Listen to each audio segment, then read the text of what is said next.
Hello class, welcome back बच्चों। लो प्यारे बच्चों, स्टार्ट करते हैं नया लेक्चर। बेटा एक बात सुन लो पहले। देखो गर्मी बहुत है, मुझे भी पता है, पर ज़्यादा परेशान होने की जरूरत नहीं है क्योंकि आपसे बहुत ज़्यादा गर्मी में मैं यहाँ खड़ा हूँ। ठीक है ना, मेरे पास तो हवा भी नहीं पहुँचती दूर से दूर तक की। ठीक है जी बाबू।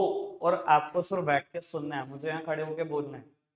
तो बेटा आधा घंटा फोकस कर लो। लाइट नहीं आई तो आधे घंटे के बाद सारे बच्चे सब। ठीक है जी? मुझे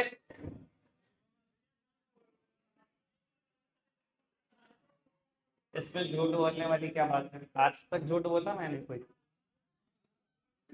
रहे हाँ, झूठ बोलने मैंने आज तक कोई? टीको का बैच चलेगा बाबू फिर आज बोला तो। ठीक है, नहीं बोला ना? तो यही तो मैं थोड़ी देर पहले कह रहा था, तो मान नहीं रहे थे मेरी बात को। हाँ प्रॉमिस है बाबू, 7:05 तक लाइट आ गई ठीक, नहीं तो पैकअप कर लेंगे।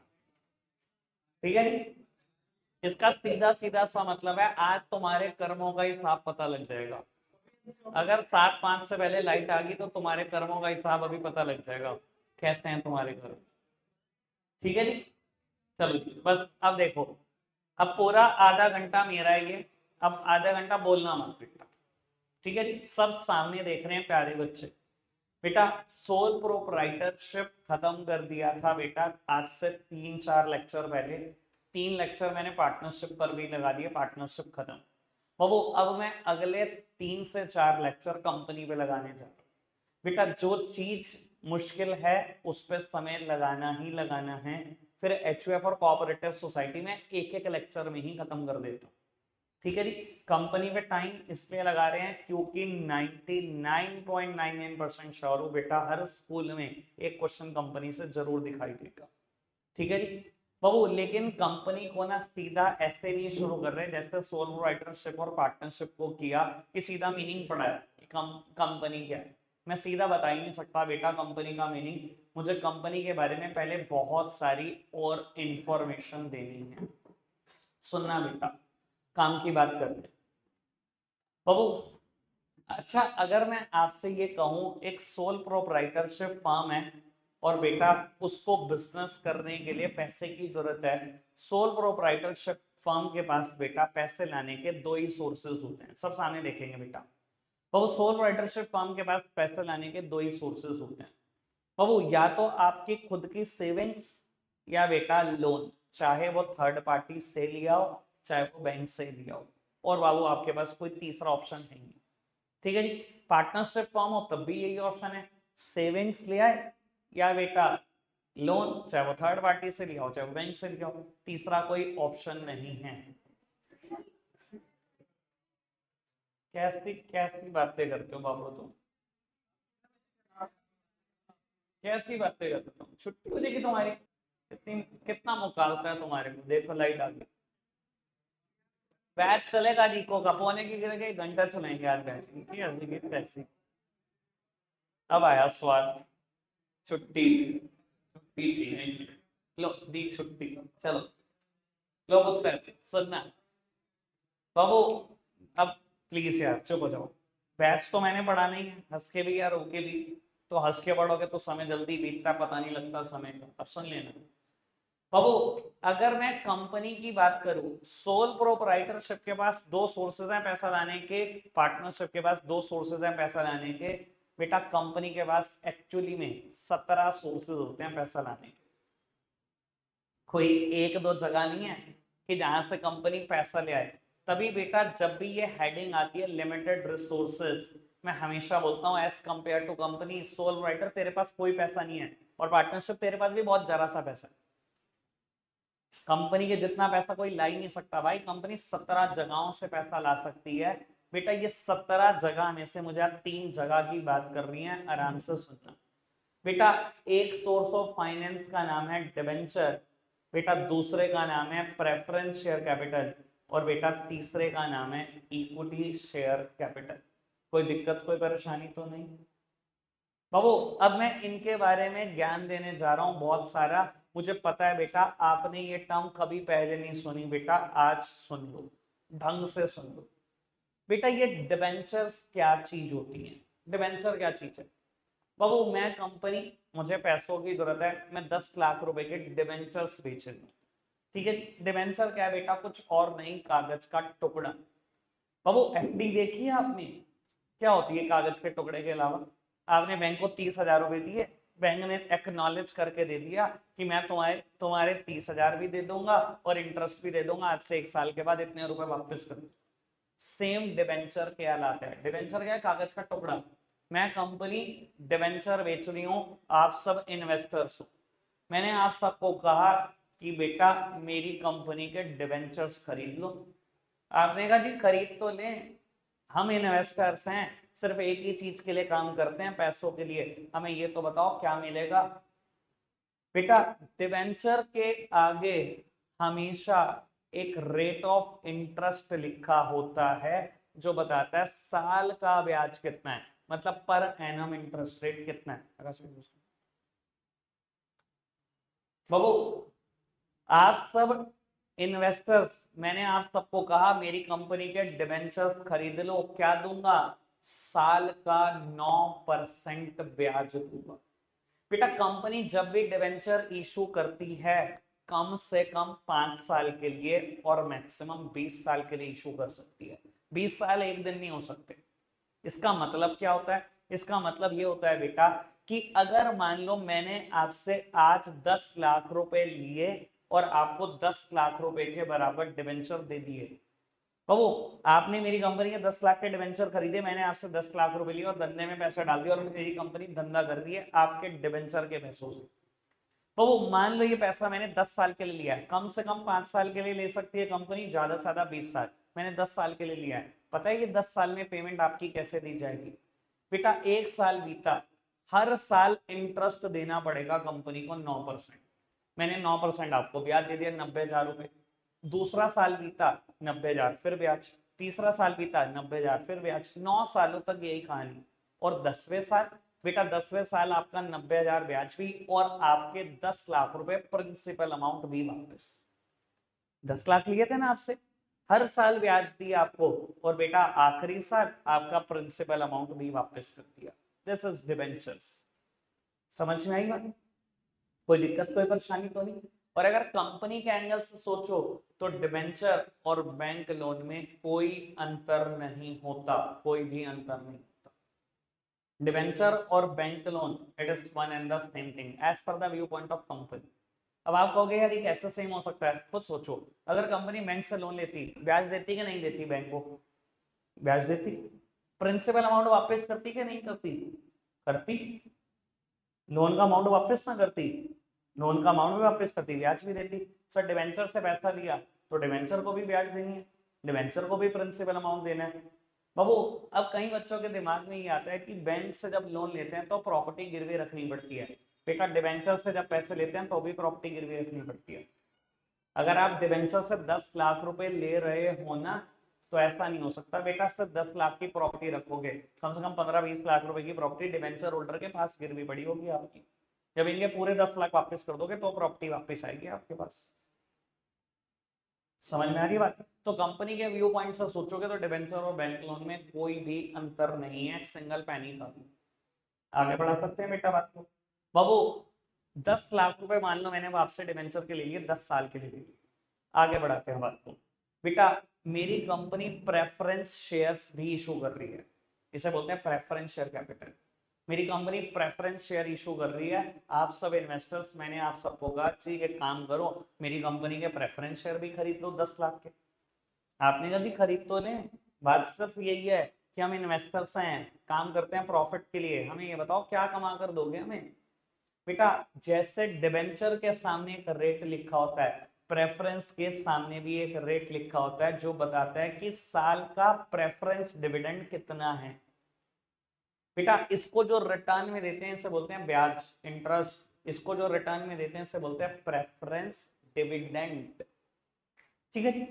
बाबू ये बताता है कि साल का प्रेफरेंस डिविडेंड कितना है। मैंने कहा जी जो मेरे प्रेफरेंस शेयर है वो 12% प्रेफरेंस शेयर है, इसका मतलब है हर साल आपको 12% प्रेफरेंस डिविडेंड मिलेगा।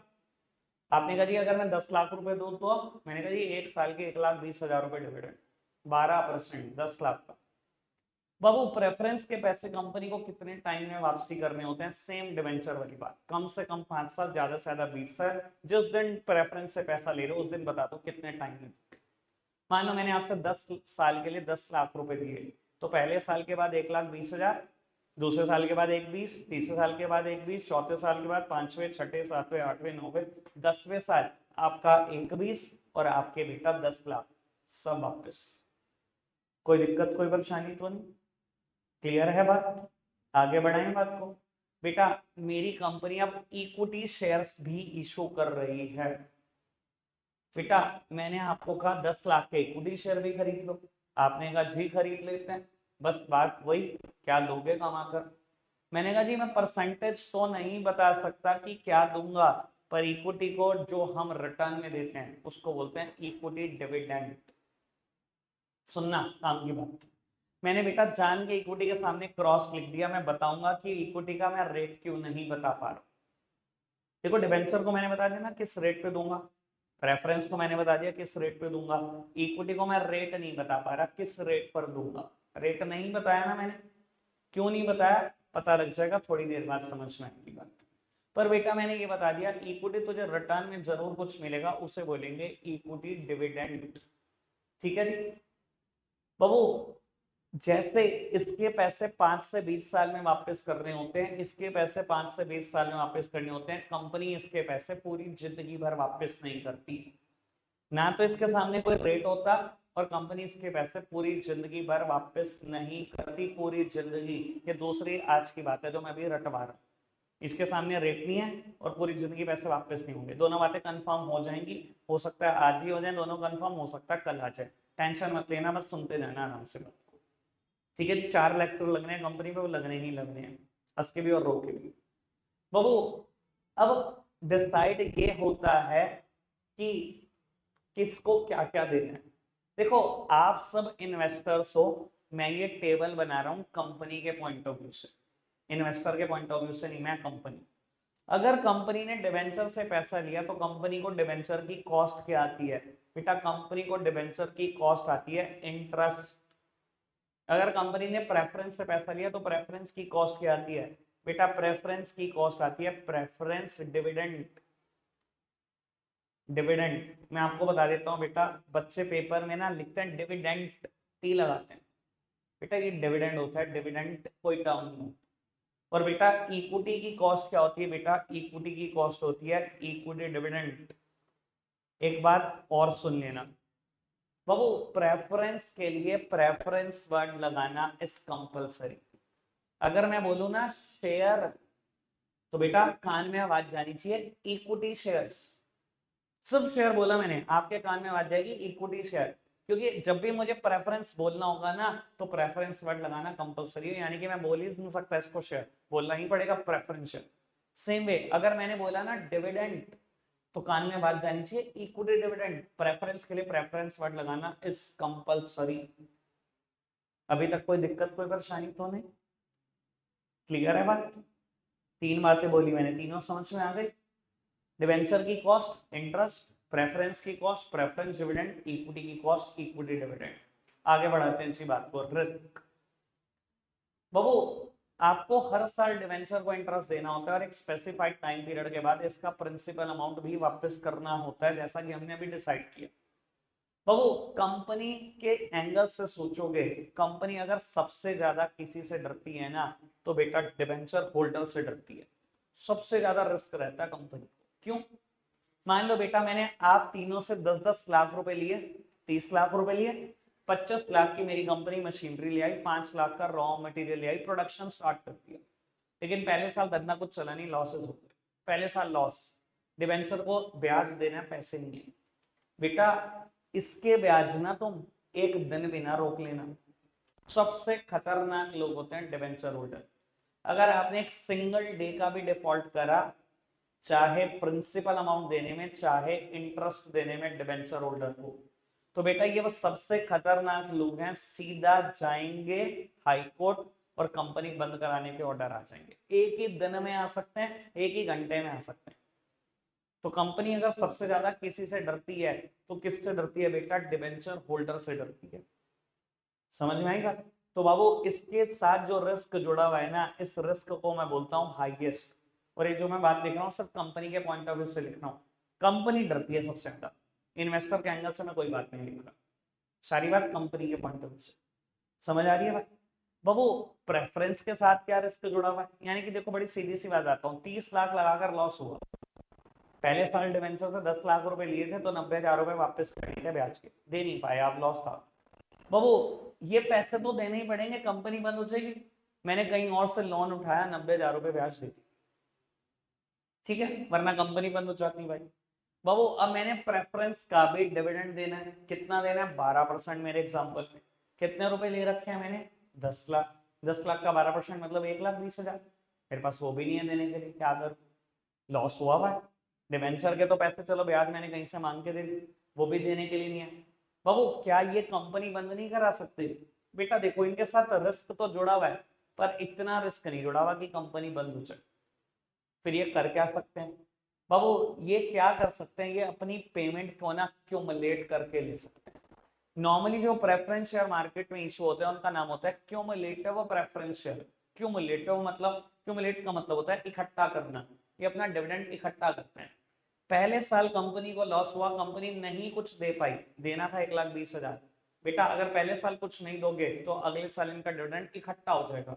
अगले साल कितना हो जाएगा, इस साल का 1,20 और पिछले साल का 1,20 कितना हो जाएगा, 2,40 हो जाएगा। अच्छा अगर इस साल ना दे पाए, दूसरे साल भी ना दे पाए, तो बेटा तीसरे साल 3,60 हो गया, इस साल का 1,20, पिछले का 1,20, उससे पिछले का 1,20, तीसरे साल ना दे पाए तो चौथे साल 1,20, 1,20, 1,20, 1,20, इनका डिविडेंड क्यूमुलेट होता है। कंपनी बंद नहीं करा सकते, ये डिवेंचर होल्डर नहीं है, पर बेटा फिर भी अपना डिविडेंड इकट्ठा करते रहते हैं। लॉस हुआ, आपने नहीं दिया तो इनका डिविडेंड जुड़ जाएगा, अगले साल डबल हो जाएगा, तीसरे साल ट्रिपल हो जाएगा।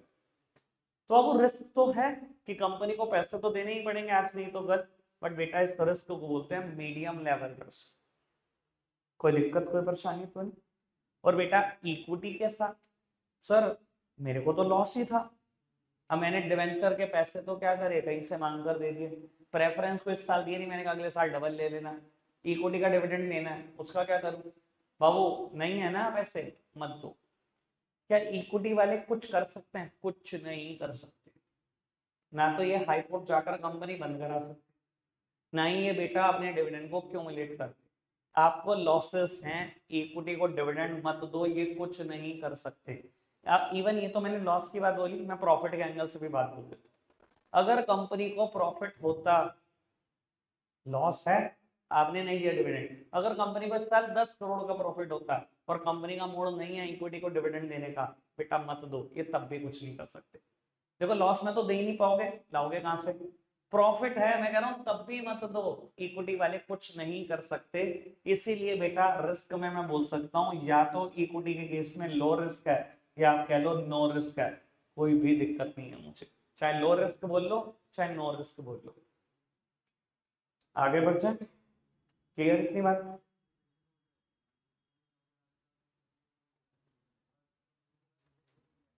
कितनी है?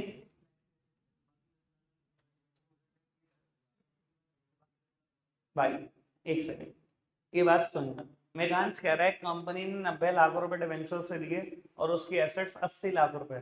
भाई डिवेंचर होल्डर पैसे नहीं देंगे 90 लाख, आप जब एसेट्स गिरवी रख देते हो, उस एसेट्स में से भी वो कम अमाउंट का लोन देते हैं। आपने 80 लाख की एसेट गिरवी रखी ना, 80 का भी नहीं देंगे, 65-64 लाख का लोन मिलेगा आपको। कभी ये सिचुएशन अराइज ही नहीं होगी जो तो क्वेश्चन पूछ रहा है, कभी भी नहीं होगी। फिलहाल इतनी बात बताओ, टेबल में ये 6 बातें क्लियर है क्या? बाबू ये टेबल समझ में आएगी तो कल कंपनी समझ में आएगी, बस इस चीज का ध्यान रखना, ये बहुत इंपॉर्टेंट बात है। मुझे नहीं समझ में आता जो लोग सीधा कंपनी पढ़ाना शुरू कर देते हैं। ठीक है जी, चलो जी बात को आगे बढ़ा रहे हैं। बेटा अगली बात है फ्लोटेशन कॉस्ट। ये क्या चीज है बेटा? फ्लोटेशन कॉस्ट मतलब कॉस्ट ऑफ रेजिंग फंड्स, और हिंदी में बोलो तो बेटा पहले पैसा लेने के लिए पैसा खर्च होता है, उसे ही बोलते हैं फ्लोटेशन कॉस्ट। बेटा अगर आपको लग रहा है ना मैं इसमें से पैसा ले लूंगा, इससे पैसा ले लूंगा, इससे पैसा ले लूंगा, कहीं से पैसा ले लो, पैसा लेने के लिए पहले पैसा खर्च होगा, उसे बोलेंगे फ्लोटेशन कॉस्ट या कॉस्ट ऑफ रेजिंग फंड, या बेटा हिंदी में बोलूं तो बाबू क्या बोल रहा था मैं इसको, फ्लोटेशन कॉस्ट को, पैसा लेने के लिए जो पैसा खर्च होता है वो फ्लोटेशन कॉस्ट है। अब बेटा कई बच्चों के दिमाग में आता है मैं खुद बैंक लोन मांगने जा रहा हूँ, मेरा पैसा खर्च हो जाएगा बैंक लोन लेने में। हाँ, पहले पैसा खर्च होगा, यही तो लोगों को मुकालता है कि मैं लोन लेने जा रहा हूँ मेरा 1 रुपया खर्च नहीं होगा। आओ मैं खर्च से दिखाता हूँ आपको, मैंने पिछली बार भी बताए थे खर्चे। बाबू आपने क्या करा, एक बैंक में पहुंचे, बैंक को कहा ब्रांच मैनेजर को मुझे 10 लाख रुपए का लोन चाहिए। ब्रांच मैनेजर का जवाब आया सर हम ऐसे लोन नहीं करते, काम करो प्रॉपर्टी गिरवी रखने आना जरा। उसने कहा जी मेरे नाम एक घर है 15 लाख का, उसके पेपर ले आओ। ब्रांच मैनेजर ने कहा ठीक है उसके पेपर ले आना, लेकिन एक काम करना साथ में 5,000 का चेक लेते हैं। ब्रांच मैनेजर ने जब 5,000 का चेक मांगा उसने कहा जी 5,000 रुपए किस बात के। ब्रांच मैनेजर ने उसको एक बात समझाई कि मैं चाहे ब्रांच मैनेजर हूं पर मैं पेपर को ये देखकर नहीं बता सकता आपके प्रॉपर्टी के पेपर को ये बिल्कुल ठीक है। इंडिया में फर्जी पेपर बनवाना कोई बड़ी बात नहीं। उसने कहा जब भी आप मुझे प्रॉपर्टी के पेपर दोगे मैं क्या करूंगा, हर बैंक के पैनल पर बेटा 5 एडवोकेट होते हैं, किसी एक एडवोकेट को हम ये पेपर भेजेंगे, वो क्या करेगा बेटा रजिस्ट्री ऑफिस से कचहरी से वेरीफाई कराएगा कि ये प्रॉपर्टी के पेपर एक्यूरेट हैं या नहीं, आपके नाम पर ही हैं, किसी और बैंक में कहीं गिरवी तो नहीं पड़े, सब चीजें वो चेक करा कर देगा। और ये 5,000 रुपए फीस हम उनको देते हैं। सर आप गए अगले दिन प्रॉपर्टी के पेपर उठाकर 5,000 का चेक उठा, ये 5,000 का चेक ये प्रॉपर्टी के पेपर बैंक ने अपने एडवोकेट को भेज दिए। बैंक ने बेटा जब वो एडवोकेट को भेजे उसने भी 3 से 4 दिन का समय मांगा और 3-4 दिन के बाद रिपोर्ट लगाई कि एनसी प्रॉपर्टी के पेपर एक्यूरेट है, 5,000 खर्च हो गए। लोन हो गया, अभी लोन हो गया, खर्च हुए कि नहीं हुए पैसे बताओ, पैसे दिख रहा है बेटा, पैसे लेने के लिए पहले पैसे खर्च हो रहे हैं, 5,000 खत्म। अब सुनना बाबू, बैंक मैनेजर ने कहा जी पेपर तो आपके बिल्कुल एक्यूरेट है लेकिन एक काम है आपके ना 2,000 रुपए और खर्च होंगे। जी किस बात के, उन्होंने कहा जी मैं प्रॉपर्टी ना इंस्पेक्ट करने जाऊंगा खुद। ब्रांच मैनेजर ने कहा मैं प्रॉपर्टी देखने जाऊंगा कहाँ है, इस बात के आप 2,000 रुपए दोगे बैंक को। उस बंदे ने कहा क्या बात कर रहे हो सर, मैं अपनी एक्टिवा से ले जाऊंगा, नहीं छोड़ दूंगा एक्टिवा से। मैंने कहा तब भी 2,000 लगेंगे क्योंकि मैं इस कुर्सी को छोड़ूंगा, इस कुर्सी पे बैठने की वैल्यू है, अगर मैं यहाँ बैंक में बैठूंगा तो काम जनरेट करूंगा। 2,000 रुपए बैंक को आपको चार्जेस देने पड़ेंगे, इंस्पेक्शन चार्जेस। बेटा आज की तारीख में ब्रांच मैनेजर जाता है प्रॉपर्टी देख कर आता है कहाँ पर है, और इस बात के वैसे बेटा आपको देने पड़ते हैं। मैंने पिछली बार बताया था, मैं दोबारा बता रहा हूँ कि बेटा ये इंस्पेक्शन करने की वजह क्या है। बाबू पुराने टाइम में ना ब्रांच मैनेजर कभी प्रॉपर्टी देखने जाया नहीं करते थे, और बेटा पुराने टाइम में बहुत बड़े बड़े फ्रॉड हुए हैं इस चक्कर। मैंने पिछली बार फ्रॉड का एग्जांपल दिया था, बता देता हूँ। आपके नाम एक प्रॉपर्टी थी, सरकार ने उसके ऊपर से हाईवे निकाल दिया, प्रॉपर्टी खत्म हो गई, ठीक है जी, पेपर आज तक आपके घर पड़े हुए। आपने बेटा किसी बैंक में लोन के लिए अप्लाई करा, वो पेपर लगा दिए, रजिस्ट्री ऑफिस से कोई भी दिक्कत नहीं आएगी, रजिस्ट्री ऑफिस से पेपर एक्यूरेट ही आएंगे। क्यों, दिक्कत क्या आएगी, आपके नाम ही तो थी, आपके नाम ही है अभी भी, कहीं और गिरवी नहीं पड़ी, कहीं और गिरवी नहीं पड़ी, वकील की रिपोर्ट लग के आई पेपर हो क्या। ब्रांच मैनेजर बिना प्रॉपर्टी देखे लोन कर देते थे। अब मान लो उसने लोन कर दिया इस प्रॉपर्टी पे, आपको लोन हो गया, बैंक ने किस्त मांगी आपने दी नहीं, दूसरी मांगी दूसरी दी, तीसरी मांगी तीसरी दी, चौथे पे नोटिस आ गया अगर किस्त ना दी इस महीने तो प्रॉपर्टी बेच दूंगा। आप क्या कहोगे, बेच दे, कल का बेचता हूँ आज बेच, सरकार का ही है, बेचता क्यों नहीं। तो समझ में आई बात। आज की तारीख में ब्रांच मैनेजर उठकर जाते हैं प्रॉपर्टी देखने और इसके पैसे आपकी जेब से लगते हैं। 2,000 और लग गए, लोन हो गया, हुआ नहीं। बाबू इसके बाद आपको कहा जाएगा किसी एक चार्टर्ड अकाउंटेंट से बेटा income tax return, computation, balance sheet, profit and loss account, blah blah blah financials बनवा कर लो, अपनी बहुत सारी फाइनेंशियल रिपोर्ट बनवाती लो। 5-7-10 हजार चार्टर्ड अकाउंटेंट को दिया है, लोन हो गया, अभी तक तो पता ही नहीं लोन का अस्तित्व ही नहीं। तो सर खर्चे दिखाई दे रहे हैं, लोन लेने से पहले ही खर्चे दिखाई दे रहे हैं बेटा, इसे ही फ्लोटेशन कॉस्ट बोलते हैं। पैसा लेने के लिए जो पैसा खर्च होता है इसे ही बोला जाता है फ्लोटेशन कॉस्ट, ठीक है जी। और बेटा डिबेंचर के केस में या बैंक लोन के केस में ये कॉस्ट कम होती है, लगभग 2 से 2.5% खर्चा आ जाता है लोन लेने में। मतलब 10 लाख का लोन लेने जाओगे तो याद रखना जेब में 25,000 होने चाहिए, इससे पहले लोन नहीं होगा। और ये तो मैंने लीगल बात करी, इलीगल भी है। ब्रांच मैनेजर की जेब में अगर 2.5% ना घुसे ना तो पैरागॉन की चप्पल भी घिसवा देगा आपकी, लोन नहीं होने का। समझ में आ रही है बात? तो बाबू 2.5 से 5% तक खर्चा मान के चलो अगर लोन लेना है, यानी कि 10 लाख पे 50,000 रुपए लगभग लग जाते हैं, हर आदमी के लग जाते हैं। ठीक है जी बेटा, प्रेफरेंस में ये कॉस्ट मीडियम है और इक्विटी में ये कॉस्ट हाई है। मैं इक्विटी में ना बेटा फ्लोटेशन कॉस्ट का एग्जांपल दे रहा हूं उनके लिए जिन्होंने चैप्टर नंबर 7 ढंग से पढ़ा हुआ है। सुनना एक बार जरा ढंग से सब, जिन्होंने पढ़ा हुआ है चैप्टर 7 उनके लिए। बात समझ में आए रख लेना, नहीं समझ में आए इग्नोर कर देना।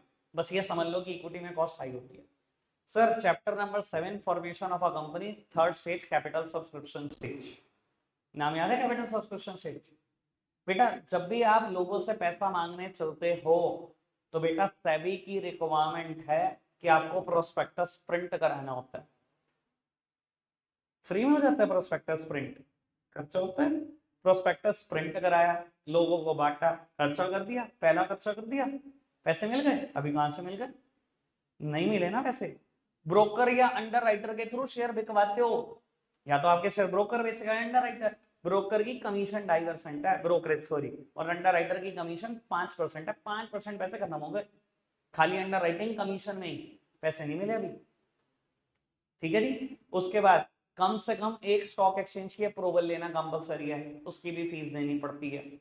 तो बाबू मैंने कुछ खर्चे बता दिए, समझ में आ गए हो तो रख लेना, जिन्होंने चैप्टर नंबर 7 याद है नहीं आए इग्नोर कर देना। पर मैंने ये बता दिया कि पैसा लेने के लिए पैसा खर्च होगा जरूर। समझ में आ रही है बात? बेटा मैंने ये टेबल बना दिया, मुझे बताओ अब तक कोई दिक्कत कोई परेशानी तो नहीं? समझ आ रही है बात? मैं बाबू अब आखिरी की 2 बात बोलने जा रहा हूँ और लेक्चर को माइंड अप कर दूँ। बाबू कंपनी में ना पेमेंट बांटने का एक फिक्स्ड सीक्वेंस है। ये आपकी मर्जी नहीं है कि एक आदमी उठ के आया जी मेरे कुछ पैसे, डिवेंचर ने कहा जी मेरा ब्याज, प्रेफरेंस वालों ने कहा जी मेरा डिविडेंड, इक्विटी ने कहा जी मेरा डिविडेंड। बाबू ये आपकी मर्जी नहीं है कि कोई भी किसी भी सीक्वेंस पर आ जाएगा। कंपनी लॉ में लिखा गया है एक सीक्वेंस, उसी के हिसाब से सबकी पैसे मिलेंगे। वो सीक्वेंस क्या है बेटा? सबसे पहले पैसे मिलते हैं डिवेंचर होल्डर के इंटरेस्ट के, सामने देखना। सबसे पहले बेटा डिवेंचर के इंटरेस्ट के पैसे दिए जाते हैं। उसके बाद बेटा गवर्नमेंट के टैक्सेस, सरकार को टैक्स दिया जाता है। उसके बाद बेटा प्रेफरेंस का प्रेफरेंस डिविडेंड दिया जाता है। और उसके बाद इक्विटी का इक्विटी डिविडेंड दिया जाता है। फिक्स्ड सीक्वेंस है, इसी सीक्वेंस में पैसे देने हैं। किसी की मर्जी नहीं पहले इक्विटी वाले उठ के आगे चलाओ मेरे, ऐसे नहीं होगा। डिवेंचर का इंटरेस्ट, गवर्नमेंट के टैक्सेस, प्रेफरेंस शेयर कैपिटल का preference dividend, equity share capital का इक्विटी डिविडेंड। मेरे साथ साथ सारे सीक्वेंस बोलेंगे, बोलना जरा पहले क्या? डिवेंचर होल्डर का इंटरेस्ट, गवर्नमेंट के टैक्सेस, प्रेफरेंस शेयर कैपिटल का प्रेफरेंस डिविडेंड और इक्विटी शेयर कैपिटल का equity dividend. Fixed is the sequence, यही है, कभी नहीं बदलेगा। ठीक है जी बाबू, एक बार मैं सीक्वेंस लिख रहा हूं। सबसे पहले डिवेंचर का देंगे इंटरेस्ट, देन बेटा गवर्नमेंट के टैक्सेस, देन बेटा प्रेफरेंस शेयर कैपिटल का preference dividend, then equity share capital का इक्विटी डिविडेंड। कोई दिक्कत कोई परेशानी तो नहीं? बाबू एक बात और बता देता हूं, मैं ना बोलने के लिए ये भी बोल सकता था interest, tax, preference dividend, equity dividend. मुझे लगता है ये बोलना थोड़ा ज्यादा आसान है। मैं ऐसे ही क्यों बोलता हूँ डिवेंचर का इंटरेस्ट, गवर्नमेंट के टैक्स, प्रेफरेंस शेयर कैपिटल का preference dividend, equity share capital का इक्विटी डिविडेंड। इतना बड़ा बोला, ऐसे नहीं बोल सकता था interest, tax, preference dividend, equity dividend. ये मैंने जानबूझ के बोला। क्यों बोला सुनना बाबू। देखो आपको कॉस्ट बांटने का यही सीक्वेंस है। जब भी कॉस्ट बांटोगे पहले इंटरेस्ट दोगे, then tax, then preference dividend, then equity dividend. लेकिन ध्यान रख लेना बेटा, अगर प्रिंसिपल वापस करोगे तो भी यही सीक्वेंस है। क्या कहने का मतलब है? मैंने आप सब डिवेंचर होल्डर हो, 10 साल के लिए पैसे लिए 10 लाख, प्रेफरेंस से भी 10 लाख रुपए लिए 10 साल के लिए, और इक्विटी से 10 लाख लिए पूरी जिंदगी के लिए। अभी बताया नहीं पूरी जिंदगी के लिए कैसे पैसे मिलते हैं, पर ले लिए 30 लाख रुपए, धंधा शुरू कर दिया। बाबू 2 साल के बाद हाई कोर्ट ने एक सम्मन भेजा बोर्ड ऑफ डायरेक्टर को कि आओ जी जरा कोर्ट में प्रेजेंट हो। हाई कोर्ट में गए board of director, high court ने लताड़ लगा दी।